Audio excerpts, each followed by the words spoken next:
Hey everybody, my name's Josh and this is Limited Blossom Farms. Today we are going to show you how to build this planter rack right here behind me using the plans that you can find on our Etsy page. Link down below. You can click on that and get your plans right there. This is a real simple build using nothing but 8-foot long 2x4s. I will show you how to do it. We're going to go through it step by step. So stay tuned. If you're needing something for your 5-gallon buckets to put up off the ground, make something look kind of nice and half decent, we'll show you how to do it. So you have checked out our video right up in here talking about the container gardens. But now you have 5-gallon buckets stacked around your patio or stacked around your backyard, and things don't look very good. They're difficult to get to, it's messy, and it's unorganized. This video right here is going to show you how to get all that picked up, cleaned up, and put them into nice racks where you are contained and everything's set up in nice, easily accessible areas. They're going to last you a long time. So this rack that we're going to build today is going to let you put 14 5-gallon buckets just like this up and into a manageable space. We recommend things like tomatoes that are the bush variety. We recommend peppers, lots of different types of herbs, or any kind of low style crop that's going to not get real tall. It's going to work perfect for this. If you're looking at stuff for indeterminate tomatoes, or things going to get really tall like okra and stuff like that, I don't recommend this rack for those because you are going to have a hard time reaching stuff at the very top. We went with the 2-tier variety, and that's because with 2 tiers, you still have access to the stuff in the back without any issue. So the first step you're going to need to do is go down to our show links below and click on the link to our Etsy page. This is where you're going to find our plans for these 5-gallon bucket racks. These plans are very helpful because they're going to give you exact materials that you're going to need to buy, including the lumber and the hardware to build this. It's also going to show you a cut list of what lumber you're going to need to cut where, and it's also going to show you assembly directions on the easiest way to put these things together. This is a very simple job, but this makes life a lot easier for you, and it takes all the guesswork out of it. Step number 2 is going to be going to your local store, or maybe if you have a really nice setup in your shop or garage, drawing off the lumber you have there and getting all the pressure treated wood that you need to do this. Everything is made out of 2-inch by 4-inch by 8-foot long pressure treated pine lumber. Now, one thing to note is 2 inches by 4 inches isn't really the actual measurements of this lumber. Our lumber actually measures 1.5 inches by 3.5 inches. So if you ever want to modify these plans for whatever reason, for making a smaller rack maybe, or if you are ever doing some woodworking on your own, remember that a 2x4 isn't actually 2 inches by 4 inches, it's 1.5 inches by 3.5 inches. With that information, keep in mind when you assemble stuff, that's going to change your dimensions. While you're at the store, make sure you pick up all the hardware you need. Our plans are going to detail exactly how much you're going to need to do, and it's going to tell you even exactly where to use your screws at. Step number 3 is going to be getting all your materials together and cutting all your lumber up to the dimensions specified in those plans. So we're going to crank out all the cuts that we're going to need first to do all this. We're going to take the lumber that we just purchased for this and knock it out right here. We're going to use a miter saw on a miter saw stand for this. Makes cuts easy and accurate. You're welcome to use something like a handsaw for this. This is not fine carpentry. This is fairly rustic. So if things aren't perfect, your cuts aren't perfect, it's okay. Just make sure to accommodate for that when you go to put all this together. You are given some wiggle room in placing 14 buckets on your rack. So 7 on the front, 7 on the back. So don't freak out if your dimensions aren't perfect. You have some space on there. So before we get started cutting all the stuff up, I wanted to take a moment to talk about safety. Safety glasses are probably your most common and easily used PPE item that you can use when you're operating around power tools. Make sure that you wear these. They're clean, they're well fitting, and they are going to protect your eyes should any kind of objects, dust, or kickback occur. Make sure you use these If you're using power tools that are real loud, make sure to throw in some hearing protection as well. Keep yourself safe. You're only given 2 eyes, 2 ears, and you don't want to mess those up. Watch where your finger placements are when you're operating your own power tools as well. Tools. Right there behind me is my miter saw. It's a very easy tool to use. You can usually find someone that has one of these around, neighbors or friends or something like that. It's going to be easy cuts using the cut sheet specified out in the plans. Tells you exactly where and how long to make each cut to be able to build everything in here. Second thing is a drill. I use an impact style drill because the screws that I use are self-tapping, so these screws are going to go through pressure treated wood real easy. Tape measure and pencil are next so that you can mark out the lengths that you need to cut. This is not fine woodworking, so if your measurements are a little bit off, that's going to be okay. You are given some leeway in the rack size so that if you're not perfectly on, that's going to be all right. You can still fit 7 buckets on each rack without any issue. All right, so we're going to go ahead and get started on cutting everything up right here on the miter saw. I'm going to go through and make all the cuts according to my cut sheet that's specified out in the plans. It's real easy to do. Knock everything out in the go, and then we'll get on into assembly. It's a pretty easy process with the miter saw. If you don't have that, hand saw works too. It's just going to take you a little bit longer. I'm going to go ahead and knock this out, and then we'll get to assembly.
Everything's cut up.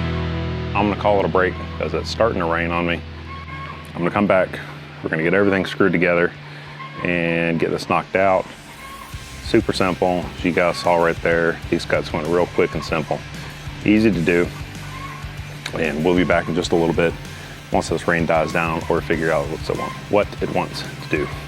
All right, so we're back. Weatherman apparently changed his mind. So for the rest of the day today, it's gonna be like a 50% chance of rain.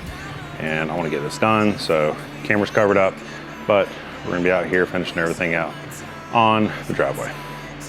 The first thing we have to do with assembly is put together our 3 frames.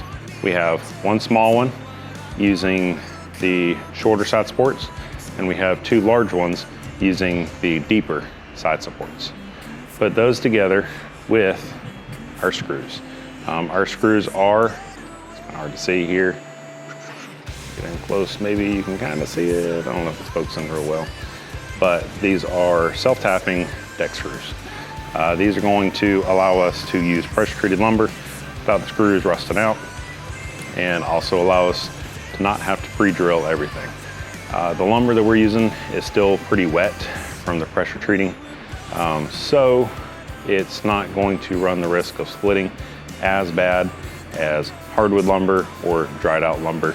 So if you're using either one of those for whatever reason to build your projects, make sure you accommodate accordingly. But for us, these self-tapping screws come in 1 pound boxes are going to be your best bet. So let's get started cranking these out. Build the first one is going to be our small one, and then our next 2 frames, boxes are going to be our larger ones.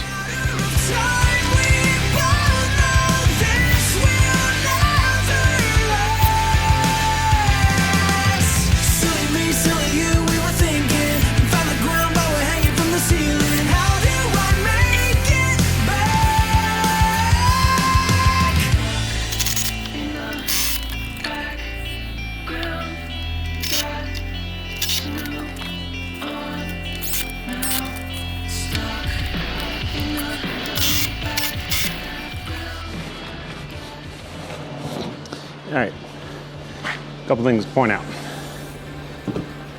Check out how we're doing these.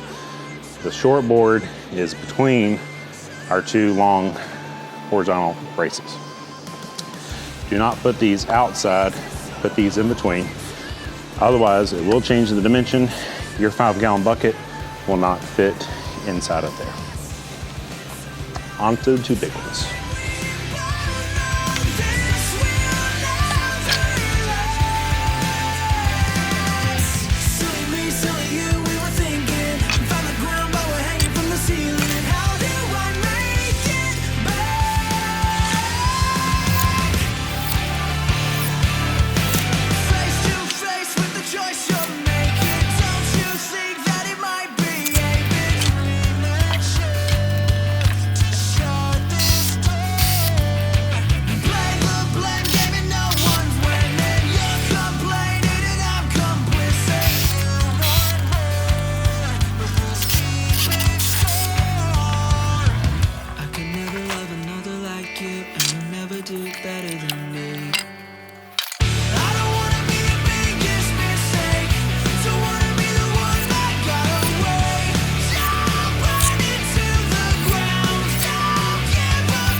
All right, so our frame's knocked out.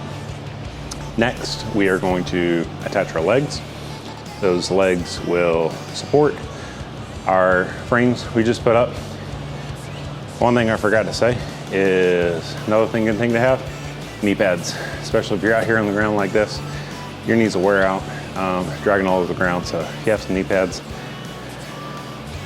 invest in some. You got me headed to the left, headed to the right, headed back and forth, but baby, it's alright.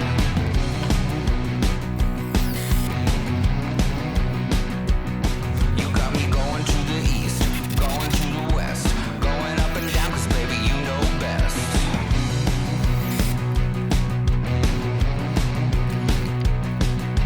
All day, all night, running around, I'm never gonna stop because you never settle down.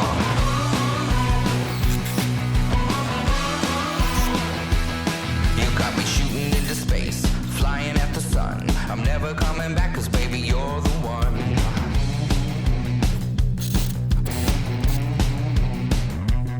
You got me dizzy, dizzy, dizzy, dizzy on my feet. Can't eat, can't sleep. All right, just to be clear, it's not the rain that bothers me. It's not the 97% humidity when it's 80 something degrees outside that bothers me, causing you to pour sweat. It's the freaking gnats. If you don't know what gnats are, Google them. They're little creatures, little spawns of the underworld that come up to bite you.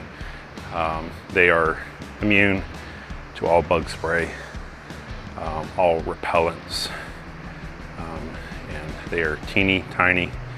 It's not like you can swat at them. They come at you in just mass clouds. They're no fun. All right, rant over. Heart attack, listen to me. You're driving me wild, got me down on my knees. All day, all night, running around. I'm never gonna stop because you never settle down.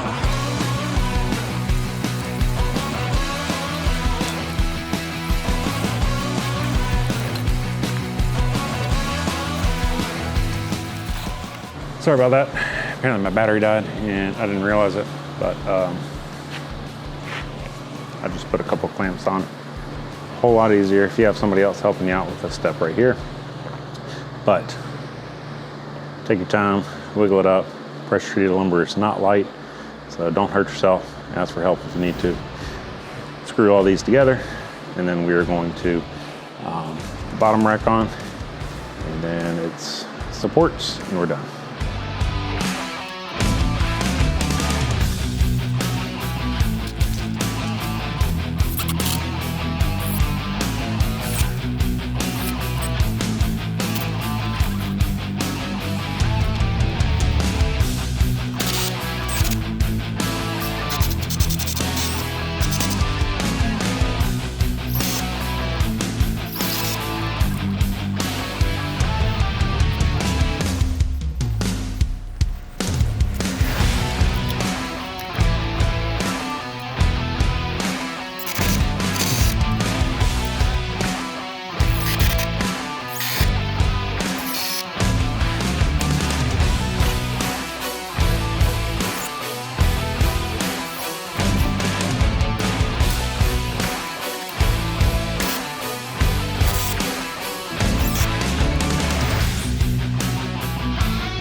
Our frame is now roughly assembled. We are going to install the braces next. We're going to install the support pieces, and then we are going to install one back piece, and our piece is ready to go.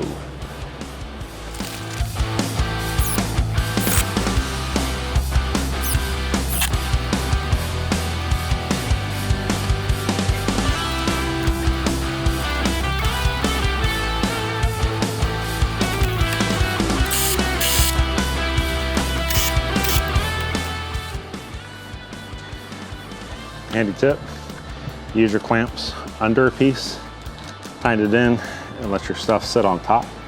You don't have to clamp it in, but you know where even's gonna be, so you can set it there, let the board rest right on it instead of trying to clamp it perfectly in place.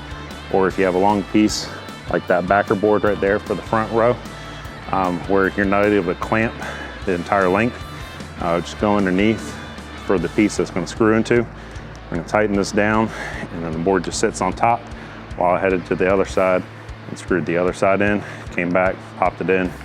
It's a holder piece, not necessarily a clamp piece. Keep that in mind.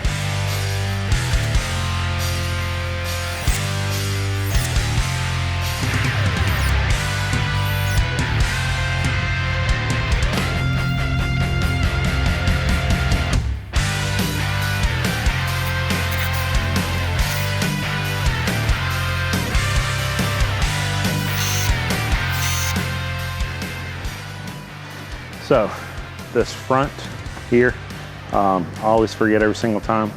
So here's a reminder for you. When you go to screw that in, your upper frame, your center frame there, it's going to be in the way of your screwdriver. Unless you got a very shallow, I have my extension starter. So my screw goes on the end, the sleeve slides over it. This makes for a very challenging piece right here. I have my screw starter and my impact. My impact's fairly shallow, but when I go to screw this in, I'll put my screw on, slide my collar down. This keeps the screw from wanting to flip out like that. So if you're interested, these are handy to have for long screws.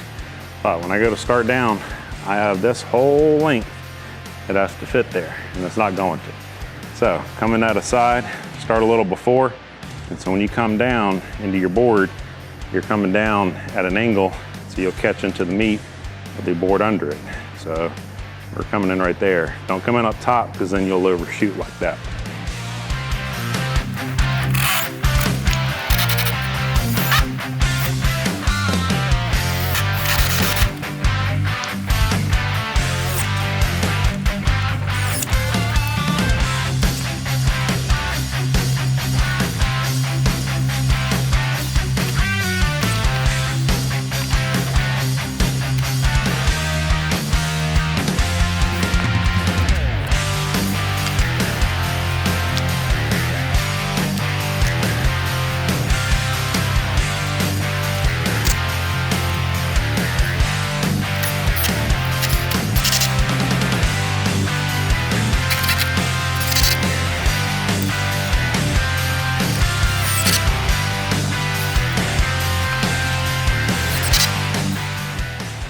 Sometimes though, you're not gonna be able to. So pop mine off, those couple there. Just went super stubby.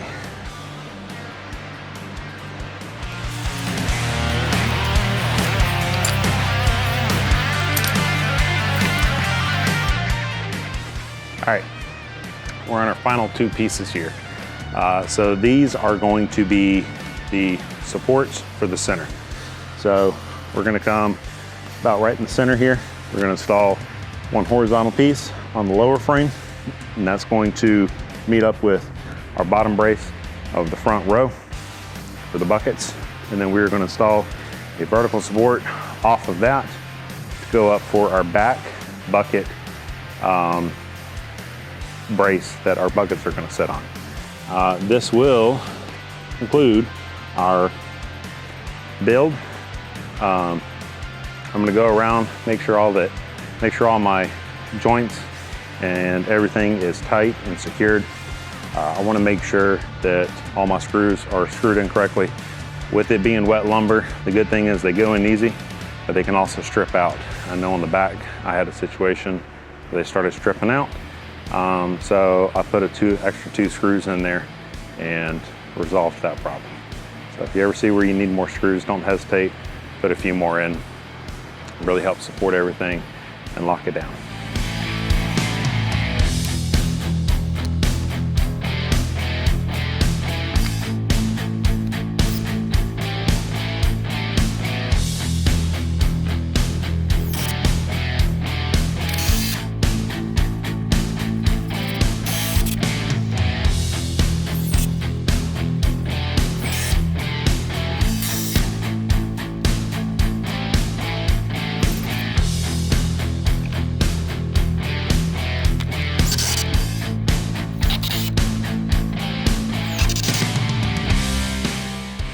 That is the conclusion of building our 14 bucket raised planter container garden rack.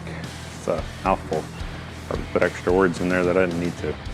But I used exactly 1 pound of the screws. I do not recommend just getting 1 pound. Quite often when you're assembling, you'll often come by screws that have some kind of problem with them. A lot of times it's the head. It has too much of the protective coating pulled up in it, and so your Torx bit doesn't fit down in there. So always buy a little bit extra. Unfortunately, you're not going to use a ton of the 2nd pound, but you don't want to come up short. There is quite a bit of weight on these, so while everything's built to support it, you don't want to skimp out. All the joints and all the combinations have at least 2 screws in them, absolute minimum. Quite a few of them have 4 or more, spaced around in certain areas. Again, maybe overkill, but we've had ours. Our oldest one in the back is 3 years old. We've had no issue out of it. So based upon that, I'm continuing on with that concept of potentially having too many of them in there. I'd rather have too many than not enough. So I'm gonna do a walk around video of this, let you guys see what everything looks like when it's finally assembled. Lastly, we will put this on concrete pavers, and so the pressure treated wood doesn't get sunk down into the ground. It stays up, keeps it off the ground, keeps it out of the dirt, so it's gonna just extend that life of this pressure treated wood even more, and that's going to allow us to have longer life, more longevity out of these, to give us more bang for our buck out of this rack.